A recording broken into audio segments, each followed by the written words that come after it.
जय सोमनाथ। जय सोमनाथ। हर हर महादेव। गुजरात के मुख्यमंत्री श्रीमान भूपेंद्र भाई पटेल, उप मुख्यमंत्री भाई हर्ष संघवी जी, गुजरात सरकार के मंत्रीगण, सांसद एवं विधायकगण, अन्य सभी महानुभाव, देवी और सज्जनों, आज प्रभास पाटन का पवित्र क्षेत्र एक अद्भुत प्रभा से भरा हुआ है। महादेव का ये साक्षात्कार, ये सौंदर्य, धरती और आसमान से हुई पुष्प वर्षा, भगवा ध्वजों की ये आभा, कला, संगीत और नृत्य की अद्भुत प्रस्तुतियां, वेद मंत्रों का उच्चार, गर्भगृह में हो रहा शिव पंचाक्षरी का अखंड पाठ और इस सब के साथ साथ सागर की लहरों का जयघोष, ऐसा लग रहा है जैसे ये सृष्टि एक साथ बोल रही है, जय सोमनाथ, जय जय सोमनाथ। साथियों, समय खुद जिनकी इच्छा से प्रकट होता है, जो स्वयं कालातीत है, जो स्वयं काल स्वरूप है, आज उन देवादिदेव महादेव की विग्रह प्रतिष्ठा के हम 75 वर्ष मना रहे हैं। ये सृष्टि जिनसे सृजित होती है, जिनमें लय हो जाती है, यतो जायते पाल्यते येन विश्वम तमीशम भजे लीयते यत्र विश्वम। आज हम उनके धाम के पुनर्निर्माण का उत्सव मना रहे हैं, जो हलाहल को पीकर नीलकंठ हो गए, आज उन्हीं की शरण में सोमनाथ अमृत महोत्सव हो रहा है। ये सब भगवान सदाशिव की ही लीला है। साथियों, दादा सोमनाथ के अनन्य भक्त के रूप में मैं कितनी बार यहां आया हूं, कितनी ही बार उनके सामने नतमस्तक हुआ हूं, लेकिन आज जब मैं यहां आ रहा था तो समय की ये यात्रा एक सुखद अनुभूति दे रही थी। अभी कुछ ही महीने पहले मैं यहां आया था, तब हम सोमनाथ स्वाभिमान पर्व मना रहे थे। प्रथम विध्वंस के 1000 वर्ष बाद भी सोमनाथ के अविनाशी होने का गर्व और आज इस आधुनिक स्वरूप की प्राण प्रतिष्ठा के 75 वर्ष हम केवल 2 आयोजनों का हिस्सा भर नहीं, सिर्फ हिस्सा भर नहीं बने हैं, हमें 1000 वर्षों की अमृत यात्रा को अनुभव करने का शिवजी ने मौका दिया है। साथियों, 75 साल पहले आज के ही दिन सोमनाथ मंदिर की पुनर्स्थापना ये कोई साधारण अवसर नहीं था। अगर 1947 में भारत आजाद हुआ था तो 1951 में सोमनाथ की प्राण प्रतिष्ठा ने भारत की स्वतंत्र चेतना का उद्घोष किया था। आजादी के समय सरदार साहब ने 500 से ज्यादा रियासतों को जोड़कर एक भारत का आधुनिक स्वरूप गढ़ा था। तो साथ ही सोमनाथ के पुनर्निर्माण से उन्होंने दुनिया को बताया था, भारत केवल आजाद नहीं हुआ है, भारत अपने प्राचीन गौरव को पुनः हासिल करने के मार्ग पर भी अब आगे बढ़ चुका है। साथियों, इसलिए आज इस अवसर पर मैं केवल 75 वर्षों की झांकी नहीं देख रहा हूं, मैं यहां देख रहा हूं विनाश में सृजन के संकल्प को, जिसे सोमनाथ ने चरितार्थ किया है। मैं यहां देख रहा हूं असत्य पर सत्य की विजय को, जिसे प्रभास पाटन ने बार बार जिया है। मैं यहां देख रहा हूं हजारों वर्षों की आध्यात्मिक चेतना को, जिसने मानव मात्र के कल्याण की सीख समूचे विश्व को दी है। मैं यहां देख रहा हूं भारत के उस अविनाशी स्वरूप को, जिसे सदियों के कुत्सित प्रयास भी न मिटा सके, न हरा सके। और मैं यहां देख रहा हूं सोमनाथ का अमृत महोत्सव, ये केवल अतीत का उत्सव नहीं है, ये अगले 1000 वर्षों के लिए भारत की प्रेरणा का महोत्सव भी है। मैं सभी देशवासियों को दादा सोमनाथ के कोटि कोटि भक्तों को इस महोत्सव की बहुत बहुत बधाई देता हूं। साथियों, आज का दिन एक और वजह से भी विशेष है। 11 मई 1998 यानी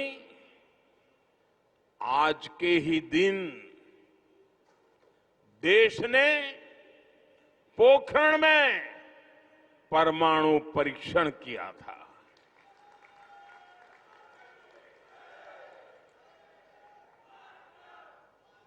देश ने 11 मई को पहले 3 परमाणु परीक्षण किए। हमारे वैज्ञानिकों ने भारत के सामर्थ्य को, भारत की क्षमता को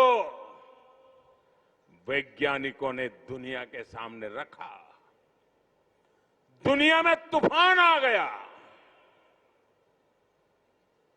भारत, उसकी ये हैसियत, ये कौन होता है भारत जो परमाणु परीक्षण करे? और दुनिया की आंखें लाल हो गई। दुनिया भर की शक्तियां भारत को दबोचने के लिए मैदान में उतरी। अनेक प्रकार के बंधन लग गए। आर्थिक संकट की संभावनाओं के रास्ते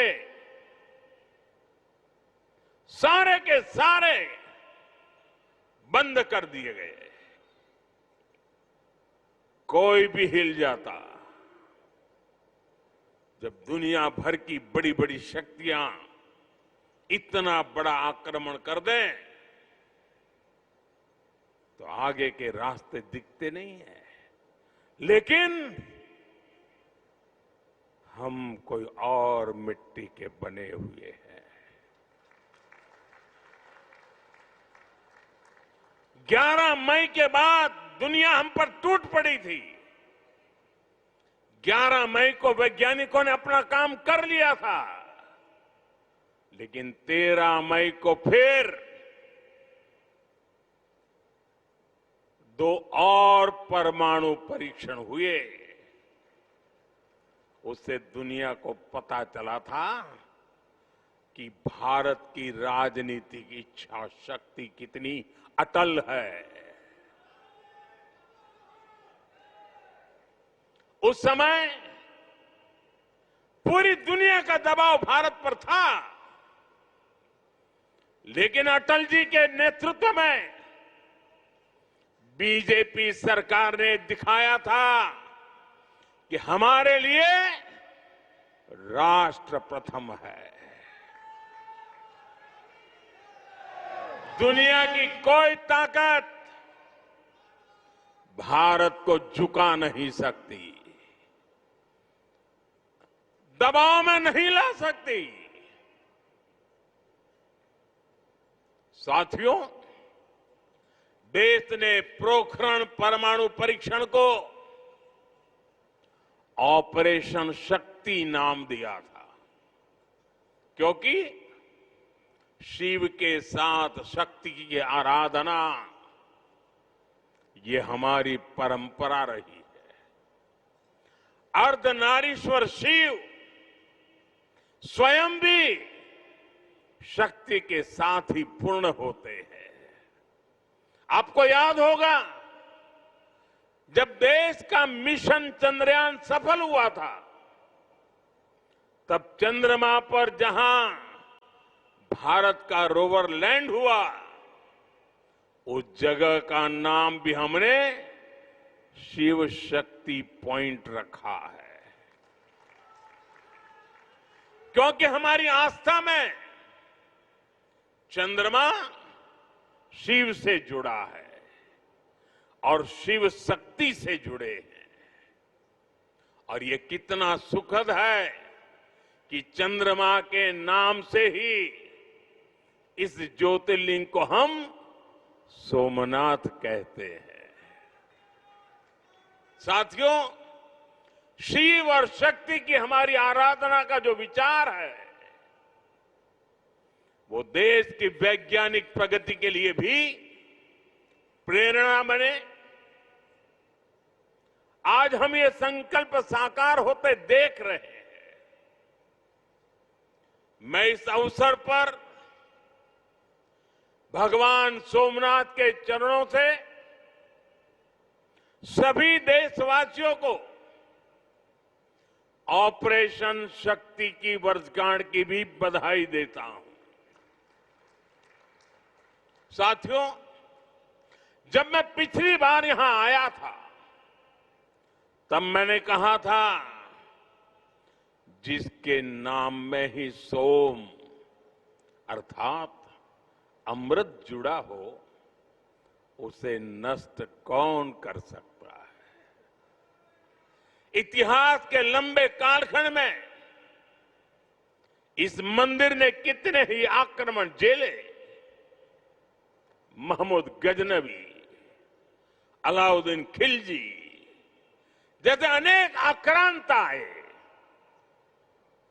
लुटेरों ने सोमनाथ मंदिर का वैभव मिटाने का प्रयास किया। वो सोमनाथ को एक भौतिक ढांचा मानकर उससे टकराते रहे। बार बार इस मंदिर को, इस ढांचे को तोड़ा गया और ये बार बार बनता रहा, हर बार उठ खड़ा होता रहा, क्योंकि तोड़ने वालों को मालूम नहीं था हमारे राष्ट्र का वैचारिक सामर्थ्य क्या है। हम भौतिक शरीर को नश्वर मानने वाले लोग हैं, लेकिन हम जानते हैं उसके भीतर बैठी आत्मा अविनाशी है। और फिर तो शिव तो सर्वात्मा है। इसलिए अलग अलग काल में अलग अलग जीवों की संकल्प शक्ति में शिव प्रकट होते रहे। राजा भोज, कभी राजा भीमदेव प्रथम, कभी राजा कुमारपाल, कभी राजा महिपाल प्रथम, तो कभी राव खंगार, ऐसे अनेक शिव भक्त समय समय पर सोमनाथ मंदिर का पुनर्निर्माण करवाते रहे। लकुलिश और सोम शर्मा जैसे कितने मनीषी, उन्होंने प्रभास पाटन क्षेत्र की विरासत को संरक्षित किया, इसे शैव साधना और दर्शन का महान केंद्र बनाया। भाव बृहस्पति, पाशुपताचार्यों और अनेक विद्वानों ने इस तीर्थ की आध्यात्मिक परंपराओं को जीवित रखा। विशाल देव और त्रिपुरांतक जैसे व्यक्तित्वों ने यहां की बौद्धिक चेतना को सुरक्षित रखने का पुनीत कार्य किया। साथियों, वीर हमीर जी गोहिल, वीर वेगड़ा जी भील, पुण्य श्लोक अहिल्याबाई होलकर जी, बड़ोदरा के गायकवाड़, जाम साहब महाराजा दिग्विजय सिंह जी, ऐसी कितनी ही महान विभूतियां हैं जो सोमनाथ की सेवा में अपना सर्वस्व अर्पित करती थी। मैं आज इस अवसर पर सरदार वल्लभ भाई पटेल, डॉक्टर राजेंद्र प्रसाद, श्रीमान के.एम. मुंशी जी, ऐसी सभी ज्ञात अज्ञात दिव्यात्माओं को भी श्रद्धापूर्वक, आदरपूर्वक नमन करता हूं। उनका स्मरण हमें ये प्रेरणा देता है कि हमें न केवल अपनी सांस्कृतिक विरासत को आगे बढ़ाना है, बल्कि इस जिम्मेदारी को आने वाली पीढ़ियों के हाथों में सौंप कर भी जाना है। साथियों, हमारे सांस्कृतिक स्थल हजारों वर्षों से भारत की पहचान रहे हैं। इतनी समृद्ध विरासत हमें मिली है, लेकिन आप विडंबना देखिए, हमने दशकों तक उसके महत्व को नहीं समझा। दुनिया में से कितने ही उदाहरण हैं जहां विदेशी हमलावरों ने राष्ट्रीय पहचान से जुड़े स्थलों को नष्ट किया, लेकिन जब उस देश के लोगों को मौका मिला, सबने साथ आकर अपनी पहचान को फिर से सहेजा, फिर से संवारा, पुनः प्रतिष्ठा की। लेकिन हमारे यहां राष्ट्रीय स्वाभिमान से जुड़े विषयों पर भी राजनीति होती रही। सोमनाथ खुद इसका सबसे बड़ा उदाहरण है। आजादी के बाद पहले दायित्वों में से एक था कि सोमनाथ मंदिर का पुनरुद्धार करते। इसलिए सरदार वल्लभ भाई पटेल और डॉक्टर राजेंद्र प्रसाद जी, उन्होंने इसके लिए इतने प्रयास किए। लेकिन हम सब जानते हैं उन्हें इसके लिए नेहरू जी द्वारा कितना विरोध झेलना पड़ा था। मैं आज इसके विस्तार में नहीं जाऊंगा, लेकिन ये सरदार साहब की इच्छा शक्ति थी कि इतने विरोध के बावजूद सरदार साहब डिगे नहीं। सोमनाथ मंदिर का पुनर्निर्माण भी हुआ और देश ने सदियों के कलंक को भी धो दिया। साथियों, दुर्भाग्य से देश में ऐसी शक्तियां आज भी प्रभावी हैं जिन्हें राष्ट्रीय स्वाभिमान से ज्यादा तुष्टीकरण जरूरी लगता है। राम मंदिर निर्माण जैसे अवसरों पर भी हमने देखा है किस तरह राम मंदिर निर्माण का भी विरोध किया गया। हमें ऐसी मानसिकता से सावधान रहना है। इस तरह की संकुचित राजनीति को हमें पीछे छोड़ना होगा। हमें विकास और विरासत को साथ लेकर के आगे बढ़ना होगा। साथियों, बीते वर्षों में मुझे सोमनाथ ट्रस्ट के अध्यक्ष के रूप में सोमनाथ दादा की सेवा का जो अवसर मिला, इस मंदिर और क्षेत्र के विकास के लिए जो ऐतिहासिक काम हुए, उस परिवर्तन को आज हम सब प्रत्यक्ष देख रहे हैं। लेकिन साथ ही इस सेवा का मुझे व्यक्तिगत लाभ भी हुआ है। आज मुझे देश के सभी पवित्र तीर्थों के विकास का जो मौका मिल रहा है, ये भगवान सोमनाथ का ही कृपा प्रसाद है। साथियों, आज काशी में सदियों बाद बाबा विश्वनाथ धाम का इतना भव्य विस्तार हुआ है। आज उज्जैन में महाकाल महालोक के विशाल दर्शन भी हो रहे हैं। केदारनाथ धाम का पुनर्निर्माण भी हुआ है। जैसा मैंने पहले कहा, अयोध्या में 500 साल की प्रतीक्षा भी पूरी हुई है। आज वहां भव्य मंदिर में रामलला विराजमान है।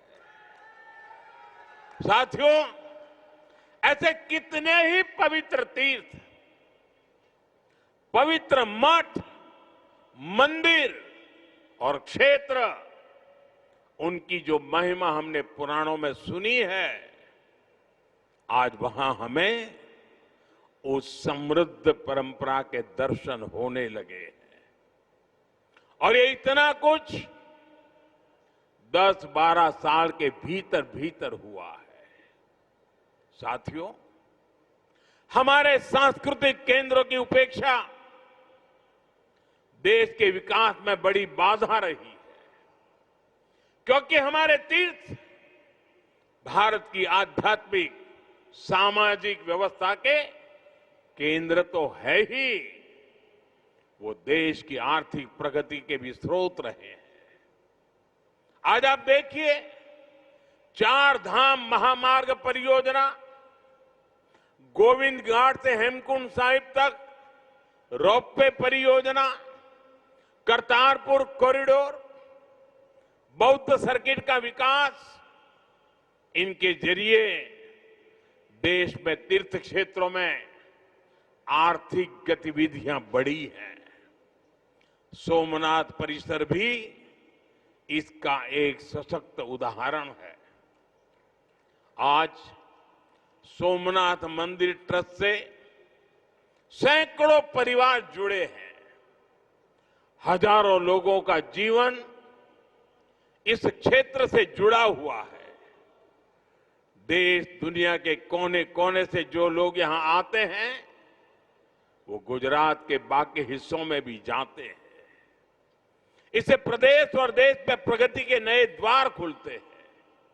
साथियों, हमारी आस्था हमें जीवन जीने का तरीका भी सिखाती है, क्योंकि हम मानते हैं सर्वम खलिद्वम ब्रह्म, अर्थात सृष्टि का हर एक घटक, इस संपूर्ण प्रकृति भी ईश्वर का ही स्वरूप है। इसलिए हमारी आस्था नदियों में भी है, वृक्षों में भी है। हम जंगलों को भी श्रद्धा की दृष्टि से देखते हैं। हम पर्वतों में भी पवित्रता का भाव रखते हैं। और आज जब दुनिया प्राकृतिक जीवन शैली की ओर लौट रही है, हमें हमारी शक्ति को भी पहचानना होगा। हम हमारे तीर्थों और मंदिरों के विकास के साथ साथ उनकी गरिमा के लिए जागरूक होना होगा। हमें ऐसा जीवन अपनाएं जिससे प्राकृतिक और पर्यावरण की रक्षा हो। साथ ही हम हमारे पुण्य स्थलों को पूरी दुनिया के लिए एक उदाहरण के रूप में विकसित करें। हमें इन संकल्पों को अपनी आस्था से जोड़कर जीना होगा। साथियों, जब नई पीढ़ियां अपने इतिहास, अपनी आस्था और अपने सांस्कृतिक मूल्यों से जुड़ती है, तब राष्ट्र का आत्मबल और मजबूत होता है।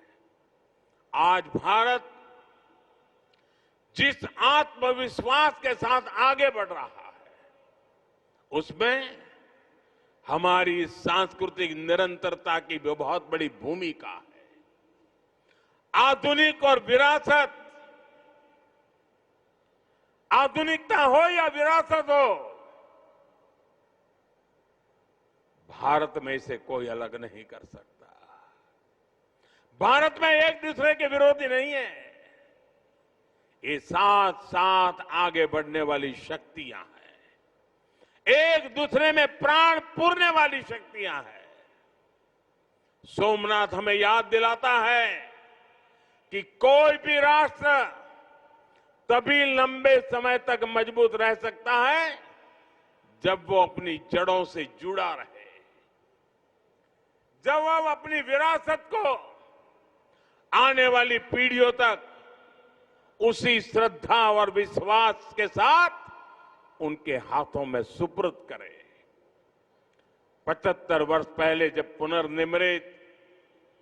ये पुनर्निर्मित सोमनाथ मंदिर में 75 वर्ष पहले प्राण प्रतिष्ठा हुई थी, तब भारत ने एक नई चेतना यात्रा शुरू की थी। आज 75 वर्ष बाद वही यात्रा और अधिक व्यापक रूप में हमारे सामने है। हमें इसे नई ऊंचाई पर लेकर जाना है। हमारे संकल्पों को पूरा करने में दादा सोमनाथ का आशीर्वाद हमेशा हमारे साथ रहे, यही प्रार्थना है। एक बार फिर सभी देशवासियों को, विरासत में विश्वास करने वाले हर नागरिक को, आप सभी को इस अवसर की बहुत बहुत बधाई देता हूं। मेरे साथ बोलिए, जय सोमनाथ, जय सोमनाथ, हर हर महादेव।